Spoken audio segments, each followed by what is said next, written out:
Fala galera, tudo certo? Tudo bem com vocês? Espero que todos bem. Vamos lá, mais um capítulo. A gente vai falar agora sobre a Revolução Francesa. Ela foi tão marcante que muitos historiadores identificam e trazem ela, tem ela como que a mudança, a passagem da Idade Moderna para o início da Idade Contemporânea.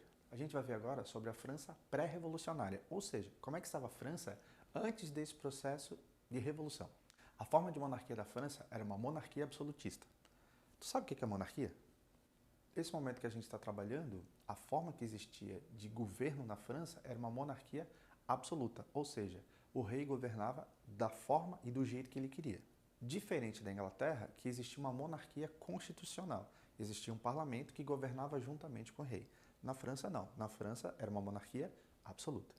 A estrutura social era totalmente desorganizada e desigual. Daqui a pouco a gente vai ver a estrutura social, como é que estava formada a camada social da França. Se tu olhar aqui nessa pirâmide social, você vai ver que existiam 3 camadas sociais. O primeiro estado, o segundo estado e o terceiro estado. O primeiro estado era composto pelo clero, o segundo estado pela nobreza e o terceiro estado pela maioria da população. Ou seja, ali dentro tinha burgueses, que eram os trabalhadores que trabalhavam no comércio, artesãos, alguns trabalhadores livres, mas na sua grande maioria os camponeses. Eu queria que tu desse uma olhadinha nessa imagem aqui. Esse grupo são os sans-culottes. Os sans-culottes eram pessoas que não tinham aquela vestimenta da nobreza. Lembra como é que era a vestimenta da nobreza? Dá só uma olhadinha aqui, ó. Olha bem como a nobreza se vestia. Não é diferente da vestimenta dos sans-culottes? Bem diferente, né? Então a expressão sans-culottes, sans vem de sem. Então sem os culottes, sem aquela roupa da nobreza. Então isso era uma forma também de distinção da camada social. Ou seja, segundo estado, nobreza e da camada do terceiro estado. Agora dá uma olhada nessa imagem aqui. Você conseguiu perceber os detalhes? Então o que a gente vê? 3 pessoas. Essas 3 pessoas, elas estão representando os 3 grupos, as 3 camadas sociais. Então se você perceber, tem uma pessoa que está embaixo e tem 2 que estão em cima. Ali na parte de baixo a gente tem a pessoa representando a camada social mais baixa, que era o terceiro estado, que sempre levava nas costas primeiro e segundo, que era o clero e a nobreza. Além disso, que a gente apontou agora há pouco, a crise financeira era gigante, que já vinha desde lá do governo de Luís XV. Lembra que dos capítulos anteriores, uma das revoltas que a gente trabalhou foi a Guerra dos 7 Anos? Pois então, a França, perdendo a Guerra dos 7 Anos, ela ficou altamente endividada, o que acarretou ainda mais a crise que vai gerar esse processo revolucionário. Para piorar ainda mais a situação, houve um problema de intempérie, ou seja, o clima, onde o clima não contribuiu e as colheitas foram horríveis. Então isso prejudicou ainda mais a crise econômica e a crise social. Então olha só, a exploração do terceiro estado, a crise econômica, os ideais iluministas, lembra, liberdade, igualdade e fraternidade. Tudo isso contribuíram para que acontecesse o início do processo revolucionário que vai culminar na Revolução Francesa. Agora, a gente vai ver as fases do processo revolucionário. No ano de 1789, acontece a convocação dos Estados Gerais. O que foi a convocação dos Estados Gerais? Bom, o rei, ele convoca representantes dos 3 estados, lembrando, primeiro estado, clero, segundo estado, nobreza e terceiro estado, restante da população. Então, o que ele faz? Ele convoca representantes de cada um desses estados para decidir o que seria melhor, para organizar a vida social da população da França naquela época, naquele momento. Uma das coisas em questão foi o seguinte, como é que vai ser a votação? A votação vai ser por cabeça, vai ser individual ou vai ser por classe? Uma das questões que foi discutida nessa convocação dos Estados Gerais é como é que ocorreria o processo eleitoral, o processo de votação. A princípio, a eleição era feita por estado. Lembra, só tinham 3 estados. Gente, se o voto era por estado, se tinham apenas 3 estados, só teriam 3 votos. E o que vocês acham que acontecia? Primeiro e segundo estado sempre se uniam, sempre se juntavam, fazendo 2 votos e sobraria apenas um. Então, primeiro estado e segundo sempre se juntavam, formavam 2 votos, apenas contra um. Aí tu pode perguntar, mas professor, a grande maioria da população não eram dos camponeses, não estava dentro do terceiro estado? Sim. Por isso mesmo que esse grupo, essa classe social aí, eles estavam reivindicando que as eleições não fossem por estado, não tivesse apenas 3 votos, que o voto fosse por cabeça, que o voto fosse individual. Com certeza, isso levaria o quê? a camada social do terceiro estado, né, com certeza eles teriam muito mais voto e iam sobrepor, né, os direitos, né, os interesses do primeiro e do segundo estado. Vocês acham que isso ia acontecer? Não, né? Bom, o terceiro estado se sentindo insatisfeito, eles se retiram da reunião e vão fazer suas tramóias, né, se reunir para tentar fazer uma mudança a qualquer custo. Até que em 14 de julho de 1789 acontece a tomada da Bastilha. Mas professor, o que foi a tomada da Bastilha? Bom, a tomada da Bastilha, na verdade a gente tem que pensar de algumas formas.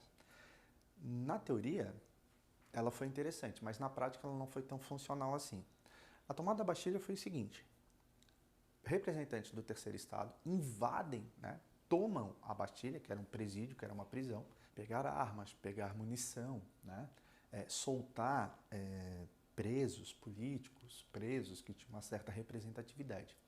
Só que essa ideia já tinha caído na cabeça do rei.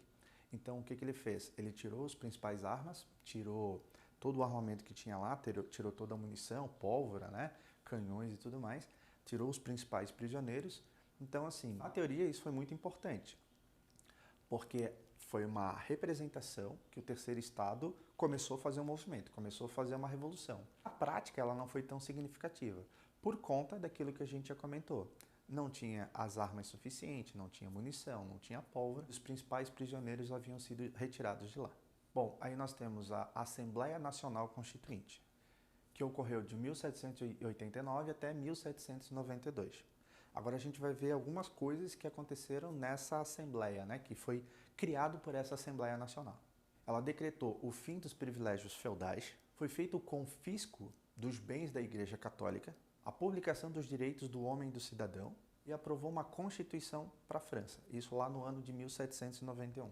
Aí olha só, a forma de governo ela deixou de ser uma monarquia absoluta e passou a ser uma monarquia constitucional, ou seja, tinha um parlamento que criou uma constituição e o rei deixou de ter poderes absolutos. O voto passou a ser censitário. Professor, não entendi o que é censitário. Só podia votar quem tinha determinados bens financeiros, bens econômicos, ou seja, não era qualquer pessoa que podia ter direito de voto. Manteve-se a escravidão nas colônias. Professor, direito do homem e do cidadão? É isso mesmo, escravo não era considerado cidadão. A manutenção da monarquia pensa aí, né? Um outro regime que nós temos hoje no Brasil, por exemplo, se chama República. Então, algumas pessoas não queriam que o regime continuasse como monarquia. Muitas pessoas queriam que já mudasse, né? Saísse da monarquia e fosse para a República. República vem lá do latim res publicae, coisa pública. O povo podendo participar das decisões políticas. Então, como isso não estava acontecendo, grupos ficaram desconfiados e começou um movimento, uma manifestação, e surgiram grupos políticos que a gente vai ver a seguir. Nós tivemos os girondinos. Os girondinos eram representantes da alta burguesia. Esses caras, eles queriam uma mudança, mas para eles a mudança ela tinha que ser de forma pacífica e através da negociação. Por outro lado, tínhamos os jacobinos. Os jacobinos eram a média e baixa burguesia. E essa média e baixa burguesia queria mudança a todo custo, nem que para isso fosse feito uso da violência. Nós tínhamos uma terceira camada social que era a planície ou pântano. Bom, sabe aquele Maria vai com as outras? Aquele que fica em cima do muro? Era esse grupo aí. Então eles não tinham uma decisão política muito definida, né? E eles iam ali, quem está ganhando é por aqui que eu vou. Fase da convenção. Esse período ele ficou marcado pelo fim da monarquia e pela instituição da república. No princípio, essa república ela foi dominada pelos girondinos e eles tentaram acalmar os ânimos da população no geral. Aqui ocorreu o julgamento, condenação e a morte do rei Luís XVI. Ele foi morto na guilhotina. E eu vou falar para ti uma curiosidade. Nesta época só existia uma guilhotina chamada guilhotina irlandesa. E a guilhotina irlandesa ela funcionava mais ou menos assim. O carrasco, quando ele ia executar a pessoa, era colocado uma lâmina, só que essa lâmina não era afiada. Então a pessoa ficava batendo, até que a pessoa tivesse o pescoço quebrado e tudo mais.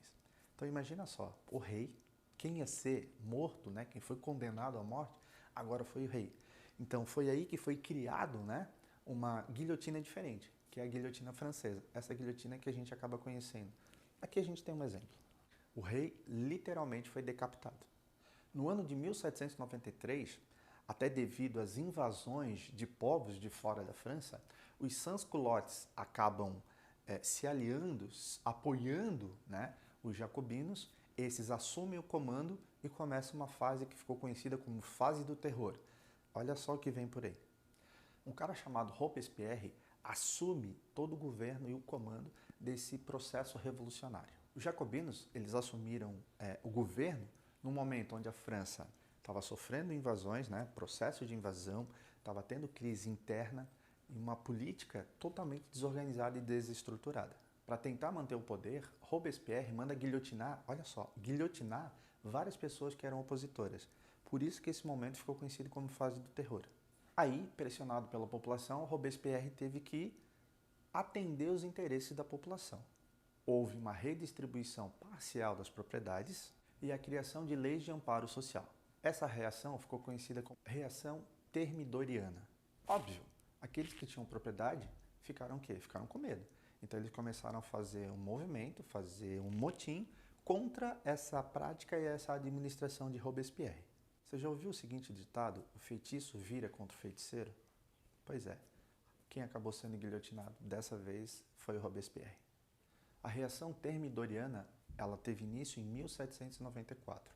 Aqui a gente tem a retomada dos girondinos ao poder, ou seja, a retomada, né, a alta burguesia volta a assumir o poder e o governo.